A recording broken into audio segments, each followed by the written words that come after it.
ನನಗೆ ಏನೋ ಅನಿಸುತ್ತೆ, ಸಂಸದರಾಗಿ ಅವರು ಆಯ್ಕೆ ಆಗಿರ್ತಕ್ಕಂಥದ್ದು ಅವರಿಗೆ ತೃಪ್ತಿ ತಂದಿದೆ. ಅವರಿಗೆ ಎಲ್ಲೋ ಒಂದು ಕಡೆ ಜಿಲ್ಲೆಯಲ್ಲಿ ನನ್ನ ಹಿಡಿತ ಹೋಯಿತು, ನನಗೆ ಬರ್ತಾಯಿದ್ದಂಥ ವರಮಾನ ಹೊಟ್ಟೋಯ್ತು. ಇದು ಯಾಕೆ ಈ ರೀತಿ ಆಯಿತು ಅಂತಕ್ಕಂಥದ್ದು, ಯಾಕಂದರೆ ಯಾವುದು ಮುಚ್ಚಿಡ್ತಕ್ಕಂಥ ಪರಿಸ್ಥಿತಿ ಇಲ್ಲಿಲ್ಲ.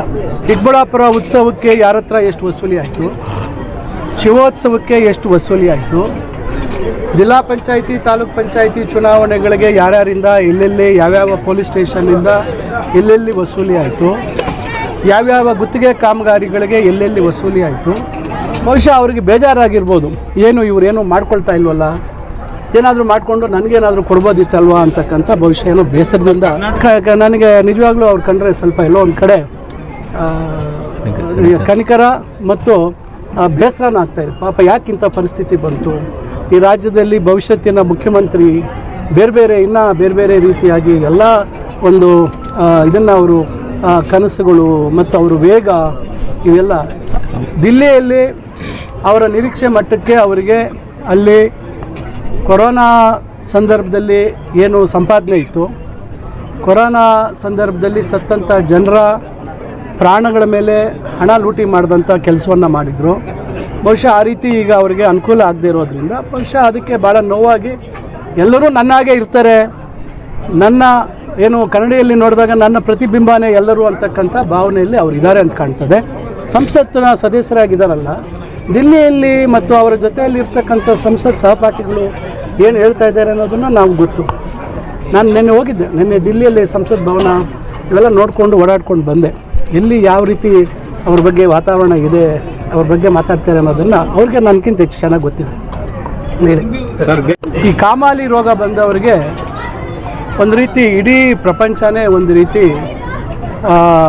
ಏನೋ ಏನು ಬಣ್ಣ ಅದು ಹಳದಿ ಬಣ್ಣ ಎಲ್ಲೋ ಕಲರ್ ಹಳದಿ ಬಣ್ಣ ಇದ್ದಂಗೆ ಬಹುಶಃ ಆ ಭ್ರಮೆಯಲ್ಲಿ ಅವ್ರು ಇದ್ದಾರೆ. ಈ ಸಂಸ್ಕೃತಿ ಇದ್ದಿರ್ತಂಥದ್ದು ಹಿಂದಿನ ಅವಧಿಲ್ಲ.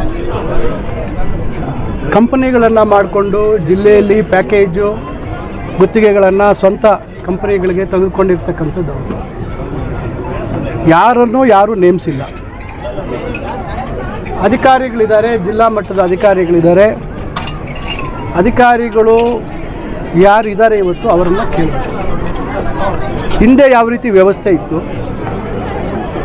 ನನ್ನ ಕಾರ್ಯವೈಖರಿ 1 ವರ್ಷ 8 ತಿಂಗಳಕ್ಕಿಂತ ಮೇಲೆ ನನ್ನ ಕಾರ್ಯವೈಖರಿ ತಾವು ಹತ್ತಿರದಿಂದ ಗಮನಿಸಿದ್ದೀರ. ಎಲ್ಲಿ ಯಾವ ರೀತಿ ನಾನು ನಡ್ಕೊಂಡಿದ್ದೇನೆ, ಯಾವ ರೀತಿ ನಡೆ ಇದೆ, ಆ ರೀತಿ ಸಂಸ್ಕೃತಿ ಆ ಥರ ಇದರಲ್ಲಿ ನಾನು ಪಾಲ್ಗೊಂಡಿದ್ದೀನಿ ಅಂತಕ್ಕಂಥದ್ದು ನಿಮಗೆಲ್ರಿಗೂ ಗೊತ್ತಿರ್ತಕ್ಕಂಥ ವಿಚಾರ.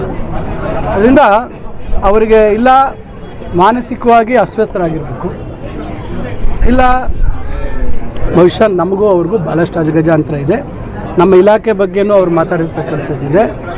ನರ್ಸಿಂಗ್ ಟ್ರಾನ್ಸ್ಫರಲ್ಲಿರ್ಬೋದು, ಇಲ್ಲ ಸ್ಪೆಷಲ್ ರಿಕ್ರೂಟ್ಮೆಂಟು ಡೆಂಟಲ್ ಡಾಕ್ಟರ್ಸ್ನ ರಿಕ್ರೂಟ್ಮೆಂಟ್ ಮಾಡಿದಾಗ ಎಷ್ಟು ನಿಗದಿ ಮಾಡಿದರು, ಒಂದೊಂದು ವೈದ್ಯಕೀಯ ಆಸ್ಪತ್ರೆಗೆ ಅಸಿಸ್ಟೆಂಟ್ ಪ್ರೊಫೆಸರ್ಸ್ ಅಪಾಯಿಂಟ್ಮೆಂಟಲ್ಲಿ ಎಷ್ಟು ವರ್ಷದ ಸಂಬಳ ನೀವು ನೇರವಾಗಿ ಕೇಳಿ ಇಸ್ಕೊಂಡ್ರಿ.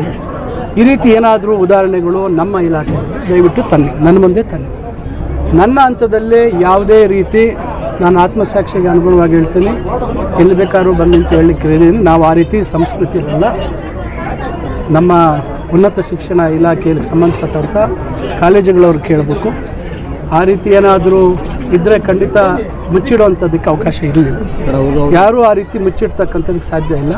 ಬಹುಶಃ ಅವರಿಗೆ ಬೇಜಾರಾಗಿರ್ಬೋದು, ಏನು ಇವರೇನು ಮಾಡ್ಕೊಳ್ತಾ ಇಲ್ವಲ್ಲ, ಏನಾದರೂ ಮಾಡಿಕೊಂಡು ನನಗೇನಾದರೂ ಕೊಡ್ಬೋದಿತ್ತಲ್ವ ಅಂತಕ್ಕಂಥ ಬಹುಶಃ ಏನೋ ಬೇಸರದಿಂದ ಆ ರೀತಿ ಹೇಳ್ಬೋದಾಗಿತ್ತು, ಆ ಥರ ಹೇಳ್ಬೋದು. ಅದರಿಂದ ನಾನು ಒಂದೊಂದು ಸಂದರ್ಭದಲ್ಲಿ ನನಗೆ ಕನಿಕರನೂ ಬರ್ತದೆ ಅವ್ರು ಕಂಡ್ರೆ, ಯಾಕೆ ಈ ರೀತಿ ಅಂತ. ಇನ್ನು ಅಭಿವೃದ್ಧಿ ವಿಚಾರದಲ್ಲಿ ಇದೇನು ನಾನು ನಿರೀಕ್ಷೆ ಮಾಡಿದ ಕೆಲಸಗಳೆಲ್ಲ ಮಾಡಿಬಿಡ್ತಾ ಇದ್ದಾರಲ್ಲ. ಫ್ಲವರ್ ಮಾರ್ಕೆಟ್ದು 20 ಎಕರೆ ಕೊಡಿಸ್ಬಿಟ್ರು, ಈಗ ಅದಕ್ಕೆ 100 ಕೋಟಿದು ಯೋಜನೆ ತಯಾರು ಮಾಡಿದ್ದಾರೆ.